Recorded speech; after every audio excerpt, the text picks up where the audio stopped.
Hey, what's up, Arsenio Hall audience members?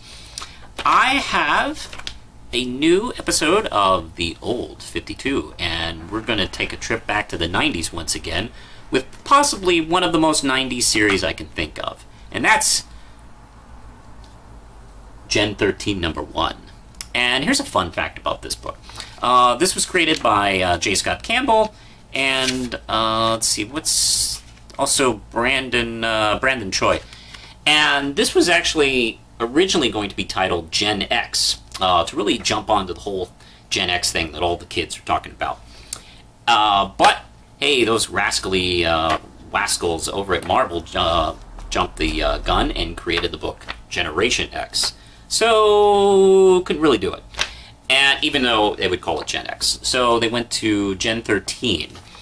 And this is actually the first issue of the ongoing series, as opposed to the miniseries, which set up the whole team. It's a group of 5 characters, 5 young teenage superheroes. Fairchild, the smart, geeky, super strong one. Burnout, the sort of Human Torchy guy. Freefall, she has kind of gravity powers. Grunge, he has sort of absorption powers. And Rainmaker, who has kind of natural power thingy, storm-like things. Anyway, I can't think of a more 90s way to start this issue than Mortal Kombat. And let's see, this is, by the way, the best graphics ever in Mortal Kombat. It's always more of a Street Fighter 2 guy, but hey, whatever. We have Freefall and Grunge playing, and of course, this book kind of starts out, and I think what they were trying to do, what J. Scott Campbell was trying to do, was kind of have more of kind of a leisurely, fun look at young people as superheroes. So, you know, they had kind of this, I don't know, I don't want to say Teen Titans quality, where there was a lot of scenes hanging out, which actually is a nice kind of homey feeling, frankly. They did their best to kind of make things fun.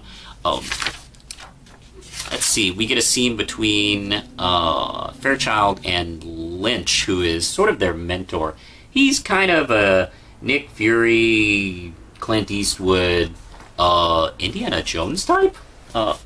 One thing about J. Scott Campbell's work with Danger Girl and Gen 13, he proudly wears his influences on his sleeve, and no obscurity with what he's influenced by. It's always, you know, like, oh, okay, all right. James Bond characters, alright, I get it. Oh, Indiana Jones characters, I get it, yeah. And that's definitely the case here. We also get a scene with Rainmaker getting naked and jumping in the pool in front of everybody, and tempting the audience themselves, actually, not just so much the characters in the book. Of course, we have Freefall and excuse me, not Freefall, Burnout, excuse me, and Grunge kind of drooling over her. That's kind of also J. Scott Campbell's style of writing. And sexy girls are sexy, that's how it goes. Well, out of boredom, Freefall goes to a club where she accidentally gets a creature, this kind of what's this thing called? Let me take a look here. Queelock. This kind of green monkey thing or something like that. It kind of jumps in her jacket, and these very 90s super mercenaries show up to come get her. She thinks they're after her because the Gen 13 people are kind of hunted after. But this time around, they're after this Queelock thing. Of course, her bandmates, her teammates show up to save the day with a kind of like fun banter, going back and forth, and eventually scaring the bad guys off and having the mystery as to what the hell is this Queelock thing. It's not a bad way to start the series. This is a very 90s book. Like, I mean, Grunge's, like, outfit, like, why does he need all these straps on his arm? And, like, this was an emergency, and he had to put all that crap on.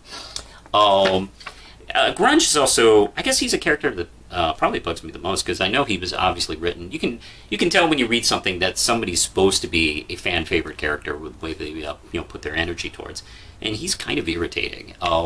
His main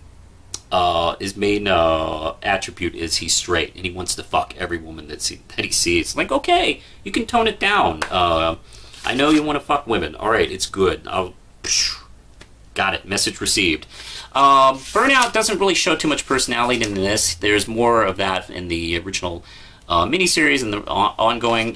This issue features a lot of Freefall, who's a really charming character, I think, and she's one of the few women in the book that doesn't stand on her toes at every point.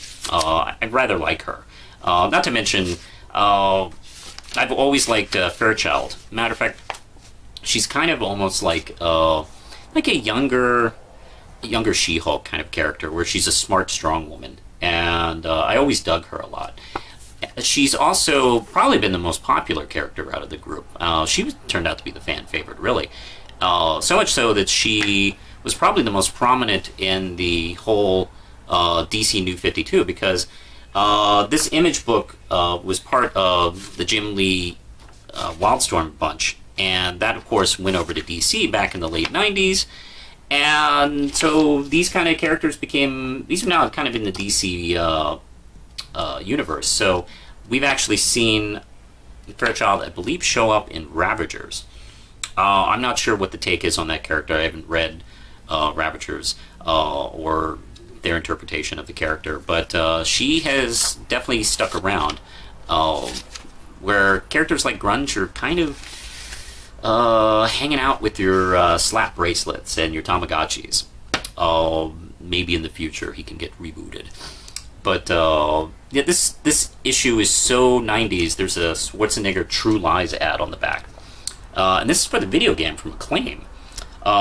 You can get the True Lies game on Super Nintendo, Genesis, Game Boy, Game Gear. This is very, very fucking 90s. I dig it. It's, even though I'm a little snarky about some of the material in this, this kind of stuff was fun. And if you definitely dig J. Scott Campbell's work in general, or like this Danger Girl stuff, I actually think the Gen 13 is a better product. You should really check it out. You can get the issues, I think, still fairly inexpensively, or at least if you can dig up some trades. The miniseries might be a better place to start, but number 1 of the ongoing isn't bad either. All right, I think that's it for now, so push the button, Lindsay.